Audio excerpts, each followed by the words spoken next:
to love me more than anything. Oops, wait lang guys. Grabe si Naruto, napaiyak ni si Madara sa sinabi niya, no? Teka, dumating ka na rin ba sa punto na may sinisikang tao sa mga nangyayari sa buhay mo? Kung bakit ka nandyan ngayon? Sana maintindihan natin na hindi natin kontrolado yung mga action at desisyon ng ibang tao na pwedeng makaapekto sa pagkatao sa buhay natin. May masasabi at may magagawa silang mga bagay na hindi natin magugustuhan na pwedeng magpabago sa pagkatao natin.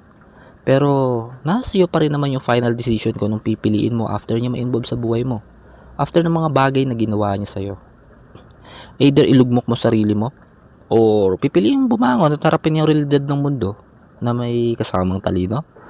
Anyway guys, shoutout ko lang po pala sila. Maraming salamat po sa suporta ninyo. And I really appreciate it po.